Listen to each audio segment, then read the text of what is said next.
So when you have any kind of skin issues, you have to understand three things. Number one, your skin is a third kidney, which means it eliminates metabolic waste and gases through the skin. Okay, it's very important that you keep it clean and the skin pores open. Number two, you want to make sure the skin sweats a lot. You have to sweat. You have to help the body release those toxins through sweat. Okay, if you're not sweating properly, it means your thyroid is weak, and you need to address that as well with the herbs and 100% fruit diet.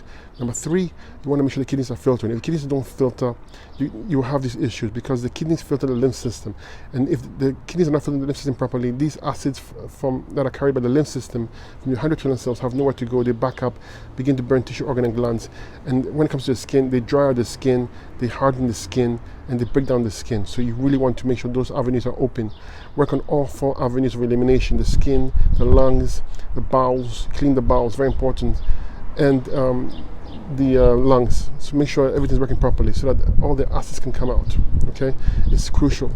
A big factor is your adrenals. If your adrenals are weak, it means they cannot metabolize sugar properly, and this will encourage candida and fungus to grow on the skin because these pathogens are there to break down fermented foods. So when your adrenals are not working properly, the sugar metabolism is not efficient, and these pathogens come to break down sugars. So make sure your adrenals are working properly, make sure your kidneys are filtering properly. A big factor is your adrenals. If your adrenals are weak, it means they cannot metabolize sugar properly, and this will encourage candida and fungus to grow on the skin because these pathogens are there to break down fermented foods. So when your adrenals are not working properly, the sugar metabolism is not efficient, and these pathogens come to break down sugars. So make sure your adrenals are working properly, make sure your kidneys are filtering properly.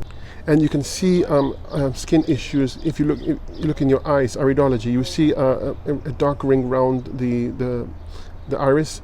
That indicates your skin is not eliminating waste properly. It also means weak thyroid, okay, and weak kidneys. So it's a good indication that you need to get the skin sweating, fix the kidneys, fix the thyroid. You really have to sweat, and if you can't sweat, or you're sweating only through your hands or your head, it means these parts of the body have big pores. And the skin is pushing acids out through the biggest pores, and it indicates weak kidneys.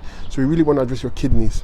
If you can't sweat properly, it's your thyroid. You have to address your thyroid. And funny enough is, if you have weak kidneys, you're going to have weak thyroid because remember those acids from the lymph system, they have nowhere to go. They'll back up and start affecting the thyroid and other endocrine glands. So it's crucial that you use herbs for the kidneys, for the thyroid. You also want to use herbs that address the adrenals because the adrenals control all automatic nerve movements. It's essential. It also produce neurotransmitters that are essential for any kind of movement or automatic movements. Okay, and they have to be taken care of. Also, the adrenals produce corticosteroids to fight inflammation. The adrenals also are responsible for controlling the kidneys, and you want both to be working well. The adrenals are the keys, the kidneys are the door to health. You need both.